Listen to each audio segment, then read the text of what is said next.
Hello student, I am विकास कुमार। जैसा कि हमने 2 लेक्चर कवर कर लिए थे अपने स्ट्रेंथ ऑफ मटेरियल की सीरीज के, तो आज मैं आपके लिए तीसरा लेक्चर लेके आया हूँ स्ट्रेंथ ऑफ मटेरियल का। ठीक है, तो पिछले लेक्चर में हमने कहाँ तक कवर कर लिया था? हुक्स लॉ तक कवर कर लिया था, और इस हुक्स लॉ के बेस पर मैंने क्या बता दिया था तुम्हें? एक न्यूमेरिकल भी बता दिया था। ठीक है, कि हुक्स लॉ क्या होता है? हुक्स लॉ क्या होता है? Stress proportional to strain. कहाँ तक? कौन सी लिमिट तक? प्रोपोर्शनल लिमिट तक। ठीक है, जब स्ट्रेस डायरेक्टली प्रोपोर्शनल होता है स्ट्रेन के, कहां तक? प्रोपोर्शनल लिमिट तक, तब इस नियम को क्या बोलते हैं? हुक का नियम बोलते हैं। ठीक है, तो ये सारी चीज हमने कवर कर ली थी। तो मैंने यहाँ से तुम्हें एक डेरिवेशन बता दें, फॉर्मूला बताया था, डेल्टा एल बराबर पी एल अपॉन ए। इसकी फॉर्मूले के द्वारा हम क्या निकालते हैं? जैसे मेरे पास कोई एक बार दे दिया, यहाँ से इस बार पर टेंशन फोर्स लग रहा है टी, तो इस टेंशन फोर्स के कारण इस बार की लेंथ में कितना चेंज हुआ, उस लेंथ में चेंज को हम कैसे निकाल सकते हैं? इसके द्वारा आसानी से निकाल सकते हैं। जहां पर टी किसके बराबर होगा? पी के बराबर होगा। एल क्या होगा? इसकी लंबाई हो गई। ए क्या होगा? इसका क्रॉस सेक्शनल एरिया होगा। ये क्या होगा? मॉडुलस ऑफ इलास्टिसिटी होगा। ठीक है, तो जैसे मैंने अभी तुम्हें एक टर्म बताया बार। बार को क्या बोलते हैं? रोड भी बोलते हैं। बेसिकली क्या बोलते हैं? रोड। ये लोहे की रोड भी हो सकती है, ये लकड़ी की रोड भी हो सकती है, और ये कंक्रीट की भी हो सकती है, कि कोई से भी मटेरियल की हो सकती है। बेसिकली जो ये बार होते हैं, ये जो बार होते हैं वो 2 प्रकार के होते हैं। क्योंकि तुमने देखा होगा तुम्हारी पॉलिटेक्निक में और बीटेक में तुम्हें इस प्रकार से कोई अरेंजमेंट दे देते हैं, बार के अरेंजमेंट इस प्रकार से दे देंगे, और तुमसे पूछ लेगा बताओ यहाँ पे फोर्स लगा देगा, इस टाइप से फोर्स लगा देगा, तो तुमसे पूछेगा कि इस टोटल पूरे कॉम्बिनेशन वाले बार में टोटल डिफ्लेक्शन कितना हुआ है, टोटल लेंथ में चेंज कितना है। समझ के यहाँ तक? तो ये चीजें हम देखेंगे इसमें। ठीक है, तो मुझे पता है कि जो बेसिकली जो बार होते हैं वो 2 प्रकार के होते हैं। बार होते हैं कितने प्रकार के? 2 प्रकार के। एक तो प्रिज्मेटिक बार होता है। कौन सा होता है? प्रिज्मेटिक बार। दूसरा कौन सा होता है भाइयों? नॉन प्रिज्मेटिक बार। दूसरा कौन सा होता है? नॉन प्रिज्मेटिक बार। तो सबसे पहले हमें पता चले प्रिज्मेटिक बार क्या होता है, दूसरा क्या होता है? नॉन प्रिज्मेटिक बार होता है। उसके बाद हम अपने सीरीज को थोड़ा आगे की ओर लेके चलेंगे, फॉरवर्ड करेंगे। ठीक है, तो देखते हैं अभी आप, जैसे मेरे पास क्या हो गया? एक बार हो गया, ये क्या होगा? मेरे पास एक ब्लॉक होगा, किसी का भी हो सकता है, कोई सा मटेरियल हो सकता है ये। ठीक है, माना इस बार की या इस मटेरियल की या इस ब्लॉक की जो लेंथ हो गई कितनी हो गई? यहाँ पर एल हो गई। ठीक है, तो प्रिज्मेटिक बार किसे बोलते हैं? वो बार जिसका क्रॉस सेक्शनल एरिया लेंथ के अलोंग कांस्टेंट रहे। मतलब कि वो बार जिसका, जैसे मैं यहाँ से एक सेक्शन कट करूंगा, फिर इधर से देखूंगा, तो इधर से देखने के बाद क्या दिखाई देगा भाई? मुझे ये दिखाई देगा, मतलब बी दिखाई देगी, उसकी क्या दिखाई देगी? यहाँ पर हाइट दिखाई देगी। तो जब मैं इस बार को डिफरेंट सेक्शन पर क्या करूंगा? कट करूंगा, और प्रत्येक सेक्शन पर मुझे हर जगह क्या दिखाई देगी? बी दिखाई देगी और एच दिखाई देगी। तब इस प्रकार के बार को क्या बोलते हैं? वहां पर प्रिज्मेटिक बार। तो वो बार जिसका क्रॉस सेक्शनल एरिया लेंथ के अलोंग क्या रहता है? कांस्टेंट रहता है, एक समान रहता है, तब इस प्रकार के बार को क्या बोलते हैं? यहाँ पर प्रिज्मेटिक बार बोलते हैं। ठीक है, अब जैसे डस्टर हो गया, ठीक है, डस्टर मैं लेंथ ले रहा हूँ, इसकी लेंथ हो गई, ये क्या हो गया? इसकी हाइट हो गई। लेकिन क्रॉस सेक्शनल एरिया कौन सा होगा? जैसे इस बार को मैं बीचों बीच कट करूंगा, फिर उधर से इधर की ओर देखूंगा, तो क्रॉस सेक्शनल एरिया कौन सा होगा? ये वाला होगा। विड्थ होगी, उसकी क्या होगी? हाइट। जब किसी बार के डिफरेंट सेक्शन पर बी, विड्थ और हाइट का मान क्या रहता है? कांस्टेंट रहता है, तो इस बार को क्या बोलते हैं? यहाँ पर प्रिज्मेटिक बार बोलते हैं। समझ में आ गई बात? ठीक है, दूसरा बार कौन सा आता है? नॉन प्रिज्मेटिक बार। नॉन प्रिज्मेटिक बार किसे बोलते हैं? जैसे एक बार ये हो गया, दूसरा बार ये जोड़ दे इससे, तीसरा बार ये जोड़ दे। अब नॉन प्रिज्मेटिक किसे बोलते हैं? वो बार जिसका क्रॉस सेक्शनल एरिया लेंथ के अलोंग कांस्टेंट नहीं रहता, एक समान नहीं रहता, लगातार लेंथ के अलोंग उसका क्रॉस सेक्शनल एरिया क्या हो? चेंज होता रहता है। तब इस प्रकार के बार को हम क्या बोलते हैं? नॉन प्रिज्मेटिक बार बोलते हैं। जैसे मैंने एक सेक्शन यहाँ पे कट किया, इस सेक्शन के लिए देखो विड्थ तो सबकी सेम रहेगी, मतलब जो बोर्ड के अंदर जो विड्थ है वो तो सेम रहेगी, लेकिन डिफरेंस किसका रहेगा? यहाँ पर हाइट का डिफरेंस रहेगा। तो यहाँ पर हाइट कितनी है? इतनी सी, यहाँ पे हाइट कितनी है? इतनी, और यहाँ पे हाइट कितनी होगी? इतनी सी। तो डिफरेंट सेक्शन पर विड्थ का मान तो सेम है, लेकिन इन सेक्शन की जो हाइट है वो क्या होगी? अलग अलग होगी। और जबकि हमें पता है कि क्रॉस सेक्शनल एरिया कौन सा होता है? विड्थ गुना हाइट ही होती है। तो बी का मान तो कांस्टेंट है, इसके लिए भी सेम है, इसके लिए भी सेम है, इसके लिए भी सेम है। अंदर की जो विड्थ है जो बोर्ड के अंदर हमें दिखाई नहीं दे रही है, उसका मान तो सेम है, लेकिन हाइट का मान क्या हो रहा है? चेंज हो रहा है। तो वो बार जिसका क्रॉस सेक्शनल एरिया लेंथ के अलोंग चेंज होता रहता है, उस बार को हम क्या बोलते हैं? यहाँ पर नॉन प्रिज्मेटिक बार बोलते हैं। समझिए भाई, क्लियर यहाँ तक? चलो ठीक है। अब इनके बेस पर ही हम यहाँ पे एक प्रिंसिपल पढ़ेंगे जिसे क्या बोलते हैं सुपरपोजिशन प्रिंसिपल। क्या पढ़ते हैं यहाँ पर सुपरपोजिशन प्रिंसिपल। सुपरपोजिशन प्रिंसिपल क्या होता है वो देखते हैं, ठीक है। Superposition principle, superposition principle, superposition principle क्या कहता है कि जैसे मैंने बताया तुम्हें अभी, मेरे पास क्या थे सभी मतलब नॉन प्रिज्मेटिक बार ले लो या प्रिज्मेटिक बार ले लो, तुम्हारी इच्छा है कुछ भी ले लो, मर्जी है मेरी, ठीक है। तो यहाँ पर डिफरेंट टाइप के फोर्स लगा देंगे, उठा के स्टेप से फोर्स लगा देंगे यहाँ पे। तो तुमसे पूछेगा इस पूरे मेंबर में, इस पूरे मेंबर के कॉम्बिनेशन में इन सभी फोर्स के कारण कितना डिफ्लेक्शन जनरेट हुआ, उस डिफ्लेक्शन को निकालने के लिए ही हम कौन सा प्रिंसिपल लगाते हैं यहाँ पर सुपरपोजिशन प्रिंसिपल लगाते हैं। सुपरपोजिशन प्रिंसिपल क्या कहता है, सबसे पहले मुझे प्रत्येक बार का फ्री बॉडी डायग्राम बनाना पड़ेगा। फ्री बॉडी डायग्राम क्या होता है, वो डायग्राम जैसे मैं इन देखो यहाँ पे कितने ब्लॉक है डायग्राम, एक ब्लॉक, दूसरा ब्लॉक, तीसरा ब्लॉक और कौन सा ब्लॉक है, चौथा ब्लॉक। इन सभी ब्लॉक को हम क्या कर देंगे, अलग अलग कर देंगे। इन सभी ब्लॉक को हम क्या कर देंगे, अलग अलग कर देंगे और प्रत्येक ब्लॉक पर जितने फोर्स लगे उन फोर्स को वो दिखा देंगे। समझ के भाई यहाँ तक। इन सभी ब्लॉक को क्या कर देंगे, अलग अलग कर देंगे और सभी ब्लॉक पर जितने भी फोर्स लगा के दुनिया भर के खूब सारे जितने फोर्स लगे सबको दिखा देंगे अलग अलग करके। तो इस पूरे कॉम्बिनेशन वाले ब्लॉक को अलग अलग से तोड़ के दिखाना ही क्या कहलाता है यहाँ पर फ्री बॉडी डायग्राम कहलाता है। तब प्रत्यय माना इस ब्लॉक में कुछ यहाँ पे डिफॉर्मेशन होगा, इस ब्लॉक में कुछ डिफॉर्मेशन होगा, इस ब्लॉक में कुछ डिफॉर्मेशन होगा, इस ब्लॉक में कुछ डिफॉर्मेशन होगा। अब जो डिफॉर्मेशन होता है उसकी लेंथ में चेंज भी हो सकता है, लेंथ में डिक्रीमेंट भी हो सकता है, वहां पर हो सकता है यहाँ पर। तब लेंथ में कितना चेंज हुआ या लेंथ में कितनी घटा, मतलब लेंथ कितनी रिड्यूस हुई और लेंथ कितनी इंक्रीज हुई, उन सभी चीजों को बताने के लिए हम कौन सा प्रिंसिपल का यूज करते हैं, यहाँ पर सुपरपोजिशन प्रिंसिपल का यूज करते हैं। समझ गए यहाँ पर। सुपरपोजिशन प्रिंसिपल क्या करता है कि माना इसकी लेंथ में जो चेंज हुआ वो कितना है, डेल्टा L1, इसकी लेंथ में कितना चेंज हुआ, डेल्टा L2, इसकी लेंथ में कितना चेंज हुआ, डेल्टा L3, इसकी लेंथ में कितना चेंज हुआ, डेल्टा L4 हुआ। हम सभी लेंथ को क्या कर देंगे, जोड़ देंगे। जो चेंज हुई लेंथ है डेल्टा L1 प्लस के डेल्टा L2 प्लस के डेल्टा L3 प्लस के delta L4, plus minus plus minus plus minus plus minus इसलिए किया क्योंकि अगर प्लस होगा, प्लस का मतलब क्या होगा, लेंथ में वृद्धि होगी। माइनस कब लेंगे, जब लेंथ में क्या होगी, कमी। तो प्लस माइनस इसलिए हो गया।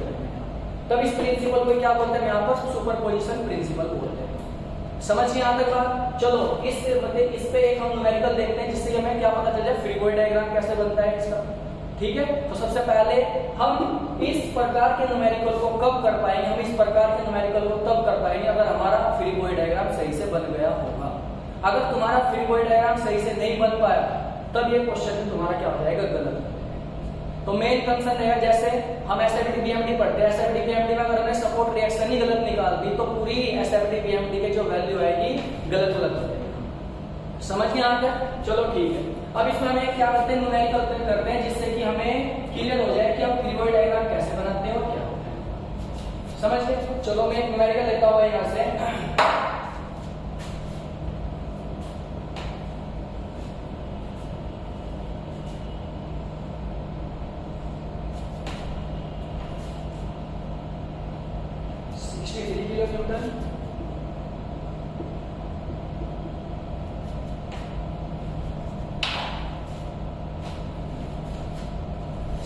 किलोमीटर यहाँ से कितना लग रहा है, 21 किलोमीटर का फोर्स लग रहा है।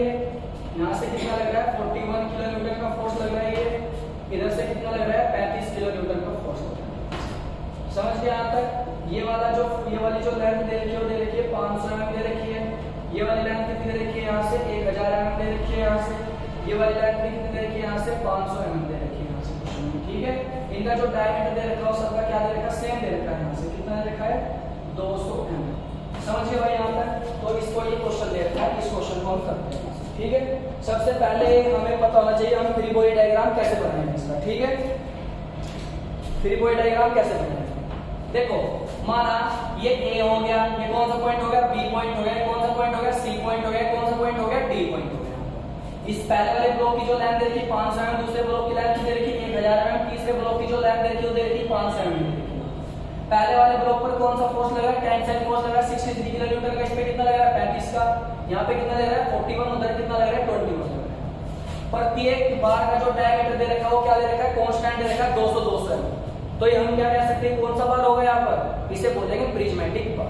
प्रिज्मेटिक बार क्यों बोला, क्योंकि इस बार का लेंथ क्या लो डायमीटर या क्रॉस सेक्शनल एरिया क्या है कांस्टेंट है, इसलिए हमने इन बार को क्या बोला यहाँ पर प्रिज्मेटिक बार की कैटेगरी में रख दिया इसको।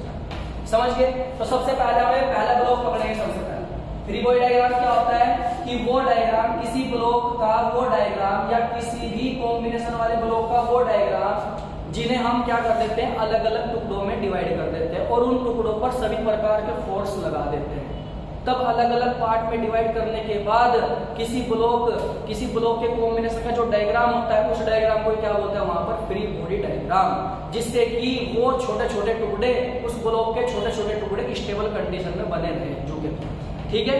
उस डायग्राम को क्या बोलते हैं यहाँ पर फ्री बॉडी डायग्राम। तो सबसे पहले मैंने एक ब्लॉक पकड़ा यहाँ पर ए और बी। इस ए बी ब्लॉक पर जितने भी खूब सारे फोर्स लग रहे सारे दिखा दो। तो यहाँ पे कितना फोर्स लग रहा है 63 किलोन्यूटन का लग रहा है। कितने किलोमीटर का लग रहा है 63 किलोन्यूटन का फोर्स लग रहा है। अब ये मुझे एक बात बताओ, जब 63 किलोन्यूटन का फोर्स लग रहा है, अब यहाँ पे तो ये स्टेबल कंडीशन में था, लेकिन अगर मैं यहाँ पे 63 किलोन्यूटन का फोर्स लगाऊंगा तो ये 63 किलोन्यूटन का फोर्स तो इसे खींच के लेके चल जाएगा इस साइड में। तब मुझे क्या करना है 63 किलोन्यूटन के फोर्स को क्या करना है बैलेंस करना है, इसे खींच के ले जाने ही देना इधर। तो हम क्या करेंगे एक 63 किलोन्यूटन का फोर्स कहाँ पे लगा देंगे यहाँ पे लगा देंगे। इससे ये वाला जो ए बी ब्लॉक है किसमें आ जाएगा स्टेबल कंडीशन। समझ के यहाँ तक? ठीक है। तो ए बी का तो फ्री बॉडी डायग्राम कंप्लीट हो गया हमारा। अब दूसरे को देखो यहाँ दूसरा कौन सा ब्लॉक हो गया यहाँ पर बी सी ब्लॉक हो गया।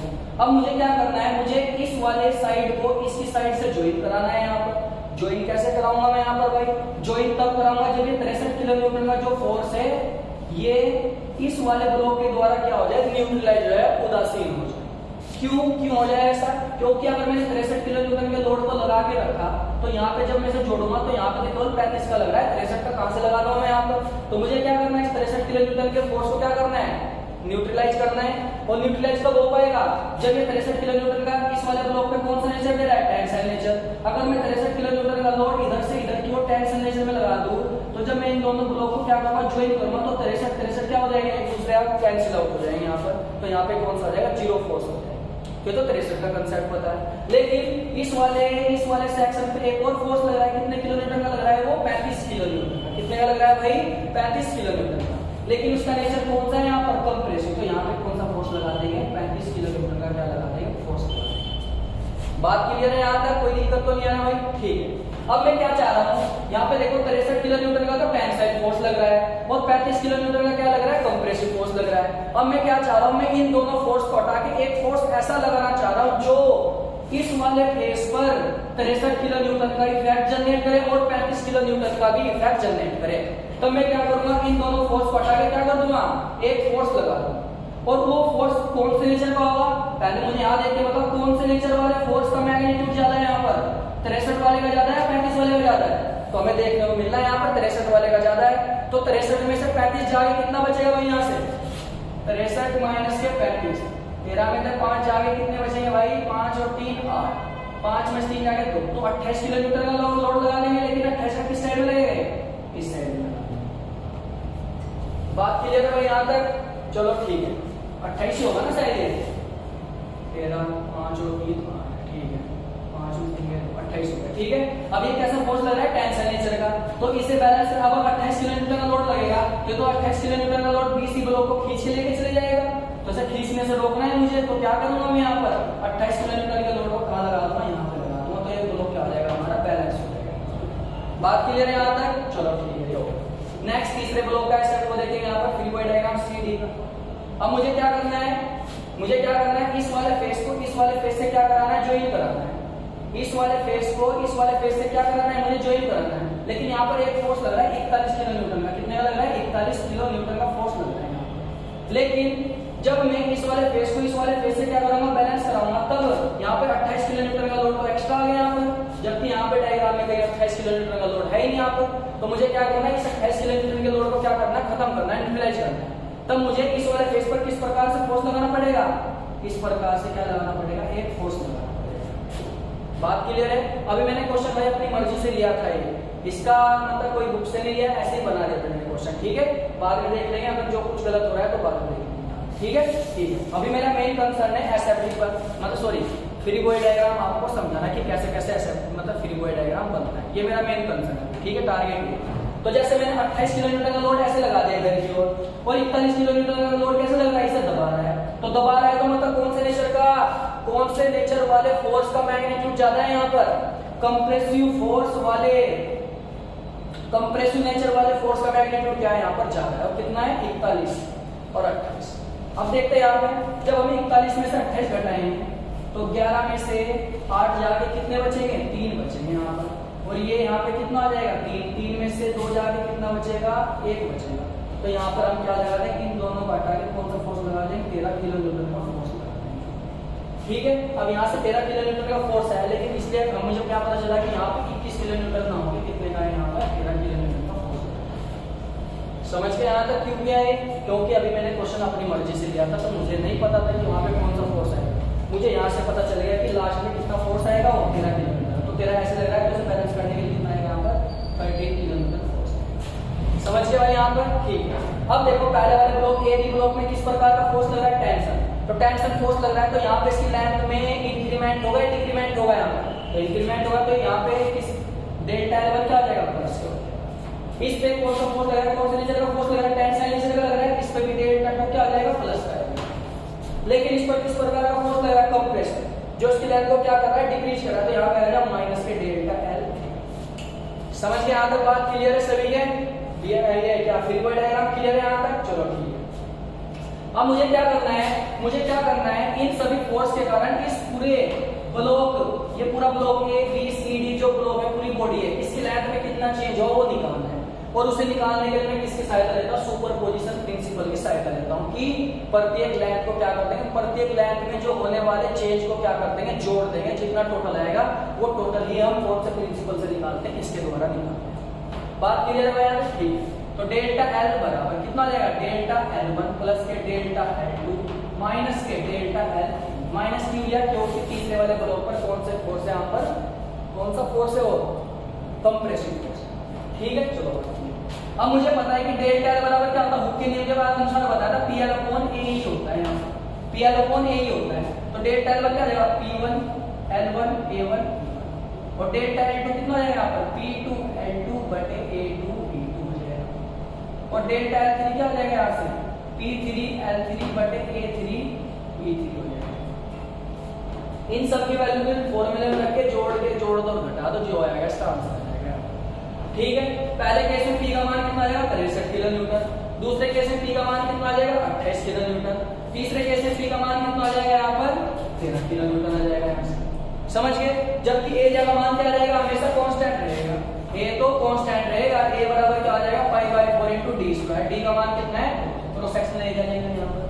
जब इधर सेक्शन कट कर लिया, फिर इधर से देखेंगे तो क्या दिखाई देगा, गोला दिखाई देगा। क्यों देगा कि गोला, क्योंकि यहाँ पर क्या दे रखा है, उसका डायमीटर। समझ गए भाई बात क्लियर। अब आगे आपको खुद करना है, यहाँ पे इसमें फॉर्मूले वैल्यू रखते हैं। यहाँ पर E1 और E2 और E3 का मान भी क्या रहेगा, ये कांस्टेंट रहेगा। यहाँ पर कितना आएगा, स्टील के अगर स्टील की मटेरियल देखा तो 2 × 10⁵ न्यूटन पर एम स्क्वायर होगा।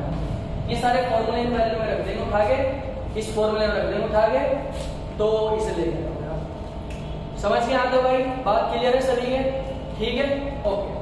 अब नेक्स्ट टॉपिक हमारा कौन सा रहेगा, देखते हैं।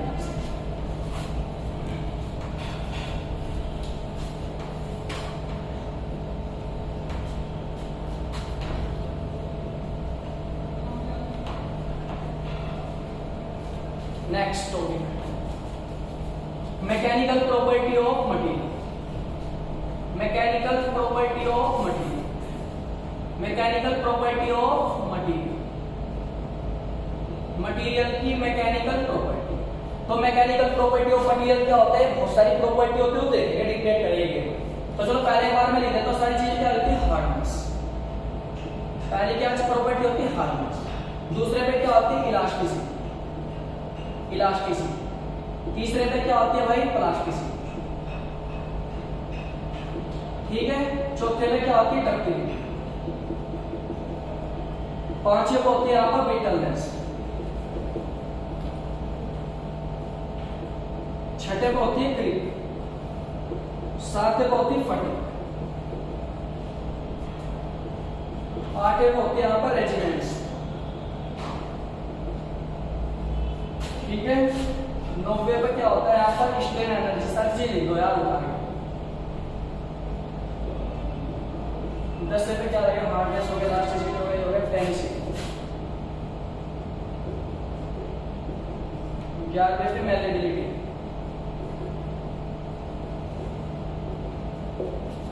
ठीक है, चलो एक आज जो प्रॉपर्टी रह गई होगी तो उसे डिस्कस कर लेंगे। ठीक है, चलो देखते हैं हार्डनेस क्या होती है। सबसे पहले मैं बताऊंगा हार्डनेस क्या होती है। सबसे पहले इंग्लिश में बताऊंगा, रेजिस्टेंस अगेंस्ट द स्क्रैचिंग। किसी मटेरियल ने खुरचने के प्रति जितना रेजिस्टेंस ऑफर किया, किसी मटेरियल ने स्क्रैचिंग नाखून से खुरचते हैं उसे, किसी मटेरियल ने स्क्रैचिंग के प्रति जितना रेजिस्टेंस ऑफर किया, जितना विरोध उत्पन्न किया मटेरियल की, इसी प्रॉपर्टी को क्या बोलते हैं, हार्डनेस।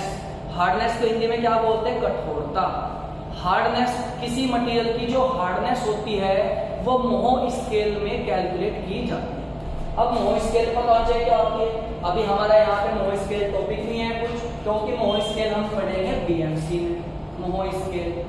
मोह स्केल के द्वारा हम क्या बताते हैं कि कोई मटेरियल कितना हार्ड है और कितना सॉफ्ट है।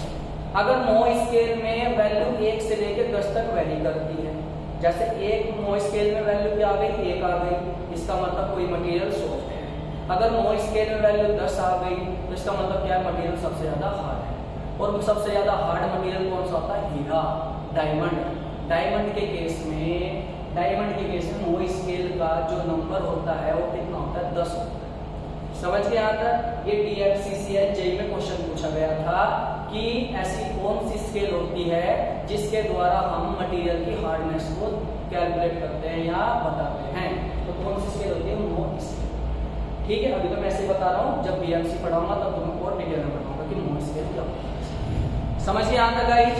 ठीक है, अब देखो गाइस, मतलब जैसे जितना मैं पढ़ा रहा हूँ आपको बस केवल उतना ही पढ़ना है जो तुम्हारे SSC के पॉइंट ऑफ व्यू से बहुत ही अच्छा होगा लेक्चर। ठीक है, जितना मैं पढ़ा रहा हूँ बस इतना पढ़ना है, इसके अलावा और कुछ नहीं पढ़ना। अगर इससे अलावा और कुछ आ गया तो फिर मुझे पकड़ देना आके। ठीक है, कि सर ये आपने नहीं पढ़ाया तो ये आ गया। ठीक है, जितना मैं पढ़ाऊंगा 100% दूंगा अपना। ठीक है, बस आपको हमें क्या क्या करना है, जो पढ़ाऊंगा उसे डेली घर जाके पढ़ना है, जिससे कि सब कुछ क्या हो जाए तुम्हारे दिमाग में सब चीज।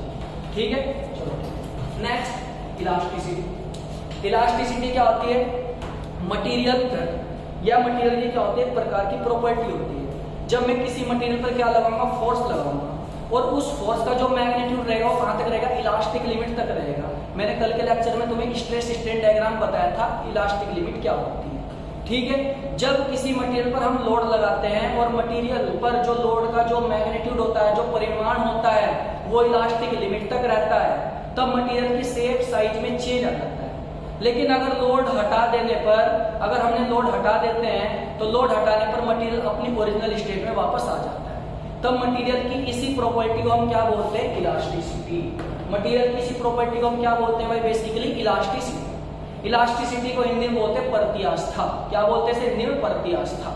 समझ के आता है। नेक्स्ट, प्लास्टिसिटी क्या होती है। प्लास्टिसिटी मटेरियल की वो प्रॉपर्टी होती है जब हम किसी मटेरियल पे फोर्स लगा रहे हैं तो फोर्स लगाने के कारण क्या होगा, मटेरियल के वॉल्यूम में चेंज आएगा। मटेरियल के वॉल्यूम में चेंज हो गया, अगर उस लोड का मैग्नीट्यूड कहां तक, इलास्टिक लिमिट। अगर उस लोड का मैग्नीट्यूड कहां तक है भाई, इलास्टिक लिमिट तक है, तो मटेरियल पर जब फोर्स लगाते हैं तो उसकी शेप साइज में चेंज आ जाता है। लेकिन लोड हटाने पर मटेरियल अपनी ओरिजिनल अवस्था में वापस आ जाए। लेकिन अगर बाई चांस किसी मटेरियल पर लोड का मैग्नीट्यूड इलास्टिक लिमिट से ज्यादा हो गया, समझ रहे हो ना क्या कह रहा हूं, जब किसी मटेरियल पर लोड का मैग्नीट्यूड इलास्टिक लिमिट से ज्यादा हो गया, तब उस केस में मटेरियल अपनी ओरिजिनल स्टेट में वापस नहीं आ पाता। तब मटेरियल की इसी प्रॉपर्टी को हम क्या बोलते हैं, प्लास्टिसिटी। समझ के यहां तक बात क्लियर हो गई। ठीक है, जो प्लास्टिक मटेरियल होता है, जो प्लास्टिक रेजिन होता है किसी मटेरियल का, उसमें मटेरियल पर हम फोर्स को कांस्टेंट रख के उसमें स्ट्रेन का मान लगातार बढ़ता रहता है, जिसके कारण मटेरियल के वॉल्यूम में कोई चेंज नहीं आता। शेप चेंज हो सकती है लेकिन वॉल्यूम में कोई चेंज नहीं आता। तो जब किसी मटेरियल पर लोड का मैग्नीट्यूड इलास्टिक लिमिट से ज्यादा हो जाता है, तब उस केस में हम जब लोड हटा देते हैं तो मटेरियल अपनी ओरिजिनल स्टेट में वापस नहीं आ पाता। तब मटेरियल की इसी प्रॉपर्टी को हम क्या बोलते हैं, वहां पर प्लास्टिसिटी। समझ गए यहां तक। ठीक है, नेक्स्ट क्या होता है, डक्टिलिटी। डक्टिलिटी को हिंदी में क्या बोलते हैं भाई, तन्यता। क्या बोलते हैं इसे, तन्यता। जब किसी मटेरियल पर मैं फोर्स लगा रहा हूं, जब मैंने किसी मटेरियल पर क्या लगाया, फोर्स लगाया, और फोर्स लगाने के कारण वो मटेरियल पतले तार में क्या हो गया, चेंज हो गया। तब मटेरियल की इसी प्रॉपर्टी को क्या बोलते हैं हम यहाँ पर, डक्टिलिटी। मटेरियल की इसी प्रॉपर्टी को हम क्या बोलते हैं, डक्टिलिटी। एक चीज और याद रखनी है तुम्हें यहाँ पे डक्टिलिटी में, क्या याद रखनी है, जैसे मैंने कल तुम्हें स्ट्रेस स्ट्रेन कर्व बताया था, ये स्ट्रेन होती थी एक्स एक्सिस पर, वाई एक्सिस पे क्या होती थी, स्ट्रेस होती थी।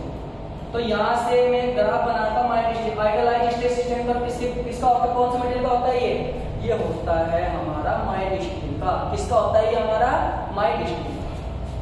अगर किसी मटेरियल में ये वाली जो स्ट्रेन होगी, ये वाली जो स्ट्रेन होगी 5% से ज्यादा होगी, post plastic strain, post plastic strain. अगर किसी मटेरियल की पोस्ट प्लास्टिक स्ट्रेन, ये वाली स्ट्रेन, अगर किसी मटेरियल की ये वाली जो स्ट्रेन होगी, प्लास्टिक रेजिन वाली जो स्ट्रेन होगी, वो 5% से ज्यादा होगी, तब इस प्रकार के मटेरियल को क्या बोलते थे, यहाँ पर डक्टाइल मटेरियल बोलते हैं, डक्टाइल मटेरियल। समझ गए यहाँ तक चीज, ठीक है। नेक्स्ट कौन सा होता है, ब्रिटलनेस। ब्रिटलनेस को हिंदी में क्या बोलते हैं भाई, भंगुरता। ब्रिटलनेस को हिंदी में क्या बोलते हैं, भंगुरता। तो भंगुरता क्या होती है, जब किसी मटेरियल पर हम फोर्स लगाते हैं, तो फोर्स लगाने के कारण क्या होगा, यहाँ पर मटेरियल छोटे छोटे टुकड़ों में क्या हो जाएगा, टूट जाएगा। जब मटेरियल छोटे छोटे टुकड़ों में टूट जाएगा, किसके कारण, फोर्स लगने के कारण, तब मटेरियल की इसी प्रॉपर्टी को हम क्या बोलते हैं, ब्रिटलनेस बोलते हैं। समझ गए यहाँ तक। ब्रिटल मटेरियल के केस में जो ये पोस्ट प्लास्टिक स्ट्रेन होती है, जब किसी मटेरियल की पोस्ट प्लास्टिक स्ट्रेन का मान 5% से कम होता है, तब इस प्रकार के मटेरियल को हम क्या बोलते हैं, ब्रिटल मटेरियल बोलते हैं। समझिए यहाँ तक। ब्रिटल मटेरियल की जो यील्ड स्ट्रेंथ होती है या लोड सहन करने की अक्षमता होती है, वो क्या होती है, बहुत ही ज्यादा होती है। लेकिन उसका क्या होता है, हमें पहले वो जब कोई मटेरियल फेल होने लगता है, तो हमें पहले से इंडिकेट भी करेगा कि मैं फेल होने वाला हूँ, मुझे सही करना। समझिए यहाँ तक। तो ब्रिटल मटेरियल की एक ऐसी खासियत होती है, ये लोड को लेगा, अधिकतम लोड ले लेगा, लेकिन जब फेल होने की कंडीशन पे आएगा, ये पहले बताएगा नहीं कि भाई मैं फेल होने वाला हूँ, मुझे सही करना। समझ गए यहाँ तक, ठीक है भाई। जबकि ये डक्टाइल मटेरियल होता है, ये पहले से मतलब जब फेल लोड लगाएंगे, तो लोड लगाने के कारण क्या होगा, क्रॉस सेक्शन एरिया क्या हो जाएगा, रिड्यूस हो जाएगा, जिसके कारण हमें पहले से इंडिकेट मिल जाएगा कि ये फेल होने वाला है, इसलिए हम उसे क्या कर लेते हैं, सही कर लेते हैं। समझ गए यहाँ तक, बात क्लियर होगी, ठीक है। नेक्स्ट कौन सा टॉपिक होता है, क्रीप। क्रीप क्या होता है, इसे बोलते हैं हिंदी में ऐठन। क्या बोलते हैं इसे, क्रीप को हिंदी में ऐठन। समझ गए भाई यहाँ तक। तो क्रीप क्या होता है, परमानेंट डिफ्लेक्शन। क्रीप क्या होता है, किसी चीज में या किसी भी चीज में, किसी स्ट्रक्चर के मेंबर में परमानेंट डिफ्लेक्शन। क्रीप क्या होता है, किसी भी मेंबर, जैसे मेरे पास क्या हो गई, कोई एक बीम हो गई, मेरे पास क्या हो गई, कोई एक बीम हो गई। ये कौन सी बीम ले ली मैंने, सिंपली सपोर्टेड बीम ले लिया यहाँ पर। तो सिंपली सपोर्टेड बीम ले ली भाई, यहाँ पर इसकी एक सपोर्ट क्या हो गई, हिंज हो गई, दूसरी सपोर्ट कौन सी होगी, यहाँ पे रोलर हो गई। तो बीम का खुद का वेट होगा कुछ, बीम के खुद के वेट को क्या बोलते हैं, सेल्फ वेट। क्या बोलते हैं उसे, सेल्फ वेट या डेड वेट बोलते हैं, या डेड लोड बोलते हैं। तो बीम के खुद के वेट के कारण बीम, अभी देखो स्टार्टिंग में क्या है, बिल्कुल स्ट्रेट है, बिल्कुल क्या है, बिल्कुल स्ट्रेट। लेकिन जैसे जैसे समय बीतता है, समय बीतने के कारण क्या होगा, बीम का क्रॉस सेक्शनल हॉरिजॉन्टल ना रह के बीम के क्रॉस सेक्शनल में कुछ क्या होता है, नीचे की ओर झुक जाती है। बीम क्या होता है, अपने वेट के कारण क्या होता है, नीचे की ओर झुक जाती है, किसके साथ, टाइम के साथ साथ, और किसके कारण, अपने खुद के वेट के कारण। तब बीम की ओरिजिनल पोजीशन और फाइनल पोजीशन के बीच का जो गैप होता है, इस गैप को क्या बोलते हैं यहाँ पर, डिफ्लेक्शन। समझ गए। जब किसी बीम या किसी स्ट्रक्चर के मेंबर में जो डिफ्लेक्शन आता है, जिसे हम क्या बोलते हैं, परमानेंट डिफ्लेक्शन, जो बीम की इंटायर लाइफ के दौरान क्या होता रहता है, इंक्रीज होता रहता है, तब बीम में इस परमानेंट डिफ्लेक्शन को ही क्या बोलते हैं, यहाँ पर क्रीप बोलते हैं। जो किसके कारण जनरेट होता है, किसी बीम में ये जनरेट होता है उसके बीम के या किसी भी स्ट्रक्चर के मेंबर के खुद के वेट के कारण। समझ के यहाँ तक बात क्लियर। तो हम क्या कहेंगे, परमानेंट क्रीप क्या होता है, एक परमानेंट डिफ्लेक्शन होता है, जो किसके कारण जनरेट होता है, जो कांस्टेंट लोड, डेड लोड हो गया या सस्टेन लोड, इनके कारण जनरेट होता है। बात क्लियर हो गई यहाँ तक, ठीक है। अब क्वेश्चन पेपर में ऐसे कहा जाता है कि जो क्रीप होता है, क्रीप को प्रभावित करने वाले कारक कौन कौन से होते हैं, फैक्टर कौन कौन से होते हैं। तो 3 प्रकार के फैक्टर होते हैं जो क्रीप को अफेक्ट करते हैं। जैसे पहला फैक्टर कौन सा हो गया भाई, टेम्परेचर। पहला फैक्टर हो गया कौन सा, टेम्परेचर।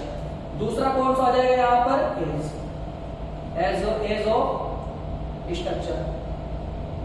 तीसरा कौन सा आ जाएगा, अगर टेम्परेचर बढ़ेगा किसी मेंबर पे या किसी स्ट्रक्चर के मेंबर पे, टेम्परेचर का मान हम क्या करेंगे, बढ़ाएंगे। तो टेम्परेचर का मान बढ़ाने के कारण क्या होगा, उसमें तो डिफ्लेक्शन और ज्यादा जनरेट होगा। तो हम क्या कह सकते हैं, जैसे जैसे टेम्परेचर का मान बढ़ेगा वैसे वैसे क्रीप का मान भी क्या होगा, बढ़ेगा। चलो ये बात क्लियर हो गई। नेक्स्ट, अभी एक स्ट्रक्चर 10 साल पुरानी है, दूसरी स्ट्रक्चर 20 साल पुरानी है। तो बताओ 10 साल पुरानी वाली स्ट्रक्चर में जो बीम लगी होगी वो ज्यादा झुकेगी या 15 साल पुरानी वाली स्ट्रक्चर में जो बीम लगी होगी वो ज्यादा झुकेगी। तो हमें पता है कि वो तो लोड तो हमेशा कांस्टेंट रहेगा, डेड लोड जनरेट होता है क्रीप हमेशा। लेकिन जैसे जैसे स्ट्रक्चर का टाइम बीतता जाता है वैसे वैसे स्ट्रक्चर क्या होती है, अपनी जो लाइफ है उसे खोने स्टार्ट कर देती है। इसलिए उसमें डिफ्लेक्शन का मान क्या होता है, लगातार इंक्रीज होता रहता है। तो स्ट्रक्चर के मेंबर की एज बढ़ने पर क्रीप का मान भी क्या होता है, वहां पर बढ़ता है। Next, load. अगर किसी स्ट्रक्चर के मेंबर पर हम लोड का मान बढ़ा देंगे तो पहले से तो डेड लोड है था उसका, अगर डेड लोड के अलावा हम और लोड बढ़ा देंगे तो उसके कारण क्या होगा, उसमें और ज्यादा डिफ्लेक्शन आएगा, और ज्यादा डिफ्लेक्शन आएगा तो क्रीप का मान भी क्या होगा, वहां पे इंक्रीज होगा। तो ये हो सकता है। तो हम क्या कह सकते हैं, इन तीनों चीजों के बढ़ने के कारण क्रीप का मान क्या होगा, बढ़ेगा। बस खत्म, ये याद रखना और कुछ नहीं। समझ गए भाई यहां तक। नेक्स्ट कौन सा था, मैं छठा सातवां, फटीग। फटीग क्या होता है, यहां से फटीग क्या होता है, साइक्लिक लोडिंग पता है तुम्हें क्या होती है। साइक्लिक लोडिंग क्या होती है, जैसे मेरे पास ये डस्टर है, इस डस्टर पर मैंने पहले लोड लगाया, एकदम हटा दिया, फिर लगाया, फिर हटा दिया, फिर लगाया, फिर हटा दिया। तो जब लोड के मैग्नीट्यूड को हम लगाते हैं, हटाते हैं, लगाते हैं, हटाते हैं, लगाते हैं, हटाते हैं, तब इस प्रकार के लोड को हम क्या बोलते हैं, साइक्लिक लोडिंग बोलते हैं।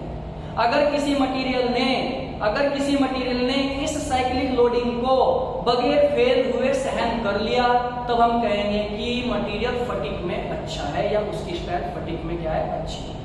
समझ गए यहां तक। तो हम क्या करें, resistance against the cyclic loading को ही क्या बोलते हैं, फटीग बोलते हैं। समझ गए यहां तक। अगर किसी मटेरियल पर साइक्लिक लोडिंग लग रही है तो मटेरियल कब तक नहीं टूटेगा, वो तब तक नहीं टूटेगा जब तक कि साइक्लिक लोडिंग का मान एंडुरेंस लिमिट से क्या रहेगा, कम रहेगा।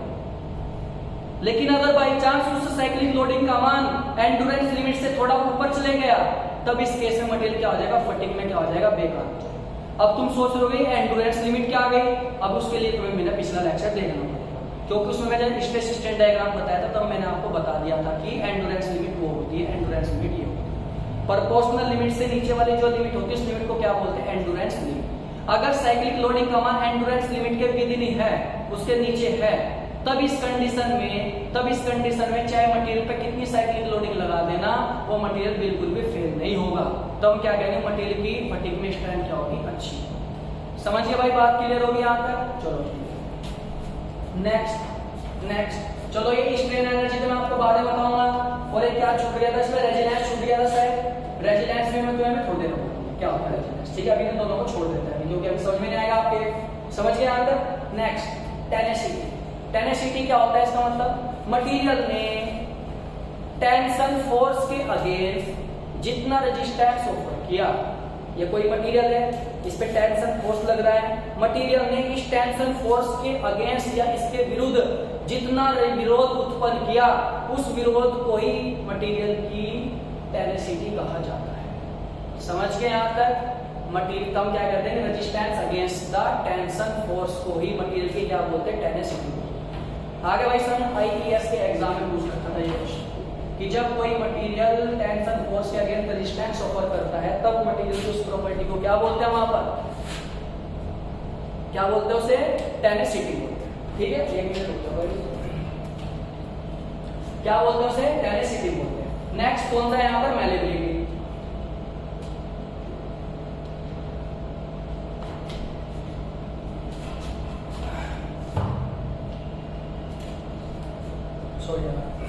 नेक्स्ट कौन सी है, मैलेबिलिटी। मैलेबिलिटी को क्या बोलते हैं हिंदी में, आघात वर्गीयता। क्या बोलते हैं इसे, आघात वर्गीयता। जब किसी मटेरियल पर, जैसे क्या मेरे पास कोई मटेरियल या चादर है, कोई थोड़ी मोटी चादर है, कोई स्टील की रोड हो गई, जब किसी मटेरियल पर हम क्या लगाते हैं, कौन सा फोर्स लगाते हैं, कंप्रेसिव फोर्स लगाते हैं, संपीड़ित फोर्स लगाते हैं, प्रेस करते हैं। अगर किसी मटेरियल पर जब हम कंप्रेसिव फोर्स लगाते हैं, कंप्रेसिव फोर्स लगाने के कारण वो मटेरियल पतली पतली चादर में चेंज हो गया, थिन शीट में चेंज हो गया, तब मटेरियल की इसी प्रॉपर्टी को हम क्या बोलते हैं यहाँ पर, मैलिएबिलिटी को। क्या बोलते हैं उस मटेरियल की इस प्रॉपर्टी को, मैलिएबिलिटी को। आगे समझ में आता है? चलो ठीक है। नेक्स्ट हम क्या रहेगा हमारा यहाँ पर, क्या रह गया था, स्ट्रेन एनर्जी आ गया था, और क्या रह गया था, रेजिलेंस रह गया था। तो देखते हैं, ठीक है भाई, स्ट्रेन एनर्जी।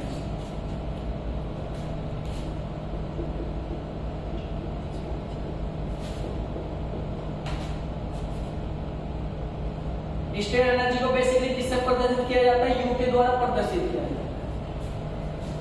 अब स्ट्रेन एनर्जी क्या होती है वो देख लेते हैं। स्ट्रेन एनर्जी क्या होती है, जब किसी मटेरियल पर हम फोर्स लगाते हैं और उस फोर्स का मान कहां तक रहता है, इलास्टिक लिमिट तक रहता है, तब मटेरियल की शेप में क्या होता है, चेंज हो जाता है। वो चेंज क्यों हो रहा है, मटेरियल की शेप में क्यों चेंज हो रहा है, क्योंकि मटेरियल ने कुछ एनर्जी अपने अंदर स्टोर की होगी।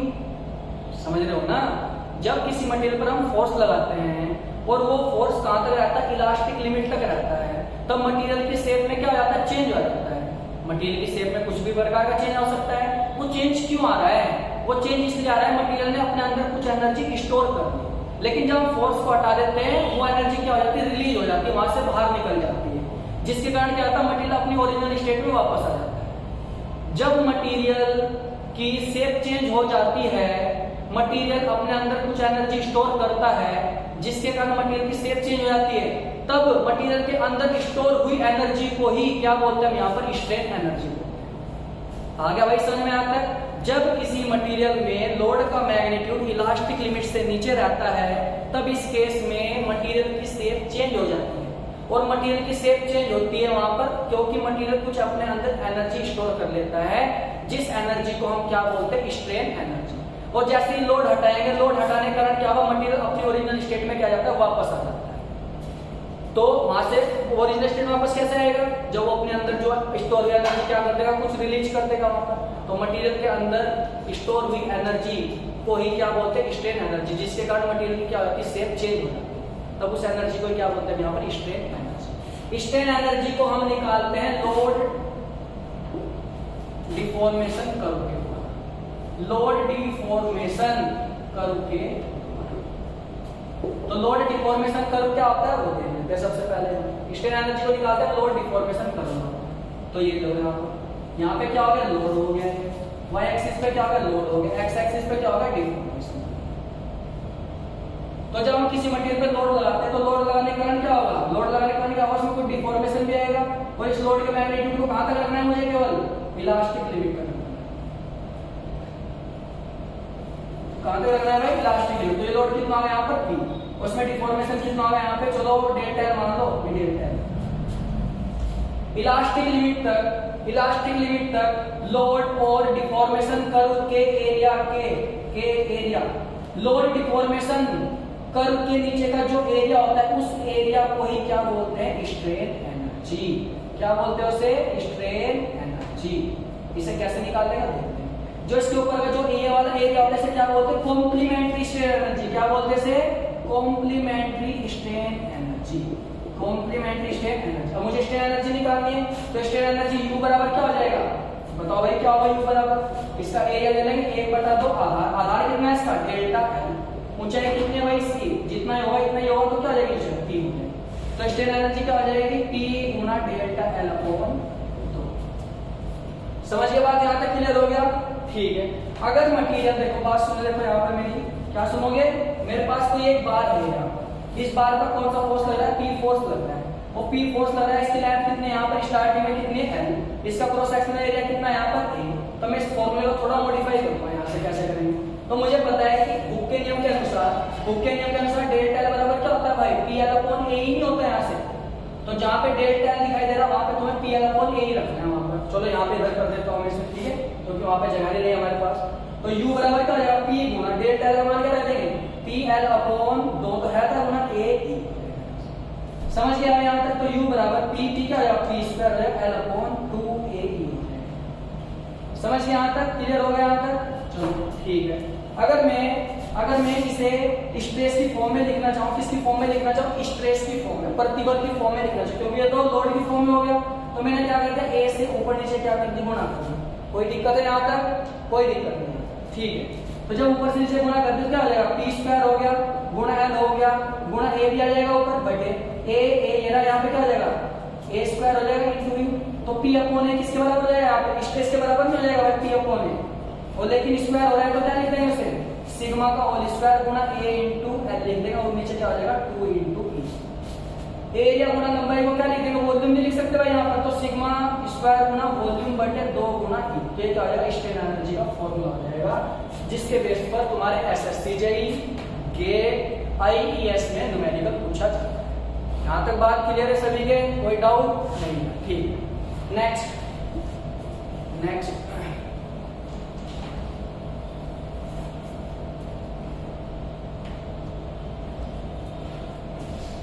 चलो यहां से निकल गया, u बराबर क्या होगा भाई यहाँ से सिग्मा स्क्वायर गुना वॉल्यूम बटे 2 गुना, समझ गए। इसे क्या बोलते हैं, स्ट्रेन एनर्जी बोलते हैं। क्या बोलते हैं इसे, स्ट्रेन एनर्जी। अब यहां से ही 2 टर्म निकल के आएंगे, यहां से ही 2 टर्म निकल के आएंगे, एक तो रेजिलेंस निकल के आएगा RESILINC रेजिलेंस होगा, एक दूसरा होता है प्रूफ रेजिलेंस, दूसरा क्या होता है प्रूफ रेजिलेंस, एक तीसरा और निकल गया था modulus of resilience, modulus of resilience. तो यहां से भी भाई बहुत मतलब बच्चे हर बार कंफ्यूज होते हैं कि ये क्या दे दिया है हमें, क्या पता क्या दे दिया। अब देखेंगे हम क्या दे दिया यहाँ पर। रेजिलेंस क्या होती है, एक प्रकार की स्ट्रेन एनर्जी होती है। रेजिलेंस क्या होती है, एक प्रकार की स्ट्रेन एनर्जी होती है। जब किसी बॉडी पर फोर्स जो लगता है, और वो फोर्स लगता है इलास्टिक लिमिट तक, जब किसी बॉडी पर फोर्स लगता है वो कहां तक लगता है, इलास्टिक लिमिट तक, तो मटेरियल अपने अंदर कुछ एनर्जी स्टोर करता है। अब मुझे नहीं पता कितनी एनर्जी होती है, वो मिनिमम भी हो सकती है, अधिकतम भी हो सकती है, कुछ एनर्जी स्टोर करेगा। जब मटेरियल अपनी बॉडी के अंदर कुछ एनर्जी स्टोर करेगा, उस एनर्जी को हम क्या बोलते हैं, स्ट्रेन एनर्जी या रेजिलेंस बोलते हैं। लेकिन जब मटेरियल अपने अंदर मैक्सिमम एनर्जी जनरेट करेगा या मैक्सिमम एनर्जी स्टोर करेगा, तब उस मैक्सिमम एनर्जी को क्या बोलते हैं यहाँ पर, प्रूफ रेजिलेंस। तो रेजिलेंस और प्रूफ रेजिलेंस में कोई अंतर नहीं होता, बेसिकली एक ही अंतर होता है। रेजिलेंस का मतलब क्या होता है, कुछ एनर्जी स्टोर करेगा। जब किसी मटेरियल पर लोड का मान कहां तक रहेगा, इलास्टिक लिमिट तक रहेगा, तब मटेरियल ने अपने अंदर जितनी एनर्जी स्टोर की, उस एनर्जी को क्या बोलते हैं यहाँ पर, रेजिलेंस बोलते हैं। इस रेजिलेंस को क्या बोलते हैं, दूसरे शब्दों में स्ट्रेन एनर्जी। तो रेजिलेंस u बराबर कितना आ जाएगा, सिग्मा स्क्वायर गुना v अपॉन 2e हो जाएगा। समझ गए यहाँ तक। लेकिन कभी कभी तुम्हें बुक में यहाँ पे क्या मिलता है, सिग्मा वाई भी बोलते हैं यहाँ पर, तो सिग्मा को हम क्या लिख देते हैं यहाँ पे, सिग्मा वाई के टर्म में लिख देते हैं, ये भी स्ट्रेस ले लेते हैं बेसिकली। आगे समझ में आता है, ठीक है। नेक्स्ट क्या होता है, प्रूफ रेजिलेंस। प्रूफ रेजिलेंस क्या होता है, जब मटेरियल पर लोड का मान प्रोपोर्शनल लिमिट तक रहता है। जब किसी मटेरियल पर लोड का मान प्रोपोर्शनल लिमिट तक रहता है, तब मटेरियल ने अपने अंदर कितनी मैक्सिमम एनर्जी स्टोर की, उस मैक्सिमम एनर्जी को क्या बोलते हैं यहाँ पर, प्रूफ रेजिलेंस। तो क्या बोल सकते हैं आप, प्रूफ रेजिलेंस क्या होता है, मैक्सिमम स्ट्रेन एनर्जी। कब तक मैक्सिमम स्ट्रेन एनर्जी कहां तक जनरेट करेगा, जब लोड का मान कहां तक रहेगा, जब लोड का मान प्रोपोर्शनल लिमिट तक रहता है, प्रोपोर्शनल लिमिट तक रहता है। तो जब लोड का मान प्रोपोर्शनल लिमिट तक रहता है, तब मटेरियल ने अपने अंदर जितनी मैक्सिमम एनर्जी स्टोर की, उस मैक्सिमम एनर्जी को क्या बोलते हैं, प्रूफ रेजिलेंस। थ्योरी की फॉर्म में दोनों डेफिनेशन अलग अलग है, लेकिन फॉर्मूले के पॉइंट ऑफ व्यू से दोनों डेफिनेशन या दोनों चीजें क्या रहती है, सेम रहती है। बस प्रदर्शित करने का तरीका रहता है कि रेजिलेंस क्या होता है, प्रूफ रेजिलेंस क्या होता है। समझ गए यहाँ तक भाई। प्रूफ रेजिलेंस क्या होता है, इलास्टिक लिमिट तक किसी मटेरियल ने जितनी एनर्जी स्टोर की, उस एनर्जी क्या बोलते हैं, ये बोलते हैं। प्रोपोर्शनल लिमिट तक किसी मटेरियल ने जितनी मैक्सिमम एनर्जी, देखो की पॉइंट मैक्सिमम, यहाँ पे नहीं पता हमें मैक्सिमम मिनिमम है कौन सी है, समझ गए यहाँ तक। प्रोपोर्शनल लिमिट तक किसी मटेरियल ने जितनी मैक्सिमम एनर्जी स्टोर की, उस मैक्सिमम एनर्जी को क्या बोलते हैं, प्रूफ रेजिलेंस। फॉर्मूला दोनों का सेम रहेगा और कुछ चेंज नहीं आएगा यहाँ पे। नेक्स्ट क्या होता है, modulus of resilience. Modulus of resilience को u बार से प्रदर्शित करते हैं। तो जब हम रेजिलेंस को वॉल्यूम से भाग दे देते हैं, जब हम, ध्यान रखो अपने दिमाग में याद रखो, रेजिलेंस अगर कहीं किसी के सामने मॉडुलस लग गया तो समझ लो वॉल्यूम से भाग हो रही है। दिमाग में रख लो वैसे अपने, जहां पे भी मॉडुलस लग गया किसी ना किसी टर्म के आगे, तो समझ लो उसे वॉल्यूम से भाग हो रही है। तो जब हम रेजिलेंस को किसी मटेरियल के वॉल्यूम से भाग कर देते हैं, डिवाइड कर देते हैं, तब उसके बाद जो चीज जनरेट होती है उस चीज को क्या बोलते हैं यहाँ पर, मॉडुलस ऑफ रेजिलेंस। समझ गए भाई।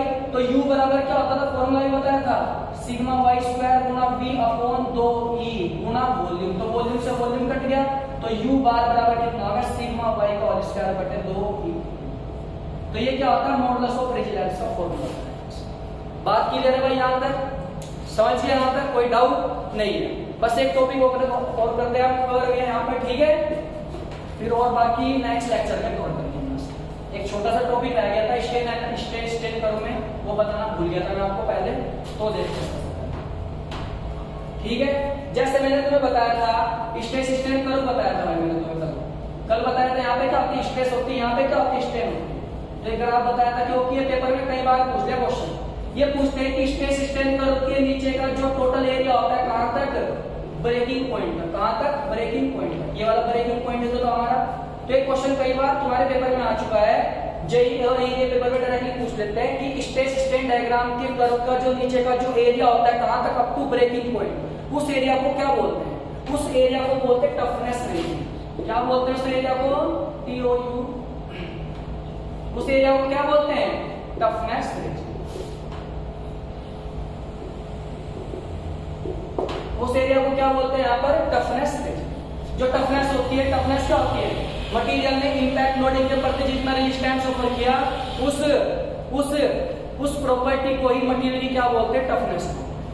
ठीक है गाइज, अगर आपको वीडियो अच्छी लगी है तो लाइक कीजिए, सब्सक्राइब कीजिए, क्योंकि आपके लाइक और सब्सक्राइब से हमें मोटिवेशन मिलता है कि हम अच्छी से अच्छी वीडियो बनाएं। Okay guys, thank you.